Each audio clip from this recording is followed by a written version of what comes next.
اعوذ باللہ من الشیطان الرجیم، بسم اللہ الرحمن الرحیم۔ بدھ کے دن کی دعا۔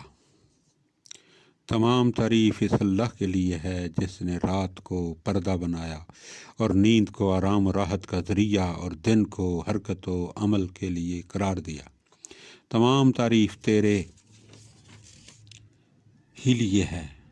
تو نے مجھے میری خوابگاہ سے زندہ اور سلامت اٹھایا، اور اگر تو چاہتا تو اسے دائمی خوابگاہ بنا دیتا، ایسی ہم جو ہمیشہ ہمیشہ رہے، جس کا سلسلہ قطع نہ ہو اور نہ مخلوق اس کی گنتی کا شمار کر سکے۔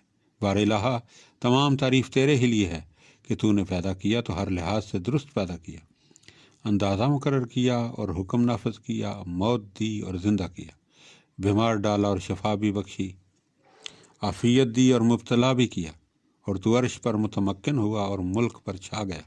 میں تجھ سے دعا مانگنے میں اس شخص کا سا طرز عمل اختیار کرتا ہوں جس کا وسیلہ کمزور، چارہ کار ختم اور موت کا ہنگام نزدیک ہو، دنیا میں اس کی امیدوں کا دامن سمٹ چکا ہو، اور تیری رحمت کی جانب اس کی احتیاج شدید ہو، اور اپنی کوتاہیوں کی وجہ سے اسے بڑی حسرت اور اس کی لغزشوں اور خطاؤں کی کثرت ہو، اور تیری بارگاہ میں صدق نیت سے اس کی توبہ ہو چکی ہو، تو اب خاتم الانبیاء محمد صلی اللہ علیہ وآلہ وسلم اور ان کی پاک و پاکیزہ آل پر رحمت نازل فرما، اور مجھے محمد صلی اللہ علیہ وآلہ وسلم کی شفاعت نصیب کر، اور مجھے ان کی ہم نشینی سے محروم نہ کر، اس لیے کہ تو تمام رحم کرنے والوں میں زیادہ رحم کرنے والا ہے۔ بار الہ، اس روز یعنی بدھ کے دن میں میری 4 حاجتیں پوری کر دے۔